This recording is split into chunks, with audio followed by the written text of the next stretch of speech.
तरी पण कोणत्याही शाळेला त्या ठिकाणी त्या बालकांच्याकडनं त्या साहित्याच्या पोटी फी घेणं असं करता येणार नाही। या संदर्भामध्ये ऑलरेडी 1 जुलै 2025 ला राज्याच्या सर्व शाळांना या संदर्भातलं पत्र देण्यात आलेलं होतं आणि म्हणून या शाळेने जर विद्यार्थ्यांच्या पालकांकडनं असे पैसे घेतलेले असतील तर ते पैसे परत करण्याची सूचना त्या ठिकाणी निश्चितपणे केली जाईल। आज व्हिडिओ बनवायचं कारण असं आहे की आता जी बार्शीत आरटीच्या विद्यार्थ्यांवर अन्याय अत्याचार शाळा करायला लागली त्या संदर्भात व्हिडिओ बनवत आहे।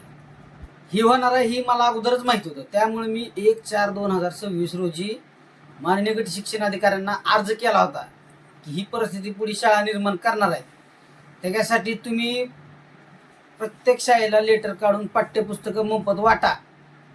जी शासकीय नियम आहे आरटीचा जे नियम आहे त्याच्यानुसार तुम्ही प्रत्येक विद्यार्थ्यांना पाठ्यपुस्तक जी त्याच्यात सुखसुविधा आहे ती सगळ्या द्या म्हणून मी गट शिक्षण अधिकाऱ्याला 1/4 अर्ज दिला होता।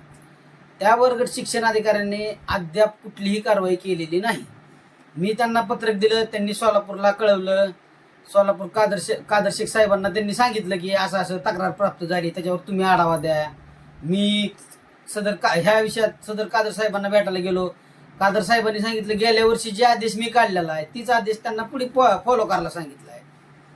तर त्यावेळेस म्हणजे कादर शेख साहेबांनी गेल्या वर्षी जे आदेश काढला की बाबा जी काय त्या नियमानुसार आहे ती करा असं त्यांचं म्हणणं आहे कादर शेख साहेबांचं। तरी पण बार्शीतील माननीय गट शिक्षण अधिकारी असो ह्यांचं तर म्हणणंच आहे की शासकीय ह्याच्यामध्ये आरटीच्या ह्याच्यामध्ये पाठ्यपुस्तकं अवेलेबल नाहीत। संबंधित जी आर मी दिलेला आहे त्यांना सगळ्या गोष्टी दिलेल्या आहेत तरी पण त्यांनी त्याची दखल घेत नाही। आता त्यांनी काय काढलंय की स्वयंअर्थ साहित्य शाळेला ती नियम लागू नाही, त्याचं पण जी आर मी काढलेला आहे। त्याच्यात पण अटी शर्तीमध्ये 2009चं पालन करा म्हणून आहे।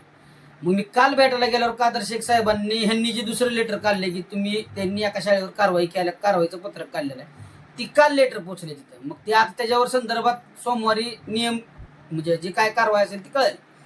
पण मी एवढं सांगतोय की जी आरटीच्या नियमानुसार आहेत ती कुठलीही शाळा असू द्या, शासकीय अनुदानित विना अनुदानित आणि आता सध्याला यांनी काढलेलं की स्वयंअर्थ साहित्य शाळा निर्माण करताना जी काय त्याचं 2009 नुसार आरटीचा जी 2009 नुसार नियमानुसार जी काय त्याच्यात तरतूद आहे त्या तरतुदीचं पालन करणं ही सगळ्या शाळांना नियम बंधनकारक आहे।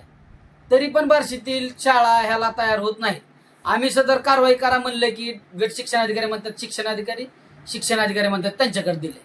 म्हणजे ह्याच्यामध्ये विद्यार्थ्यांची घुसमट चालू आहे। काही पालकांनी तर पैसे भरून घेतलेले, पैसे भरून पाठ्यपुस्तक घेतलेले आहेत, सगळ्या गोष्टी केलेल्या आहेत।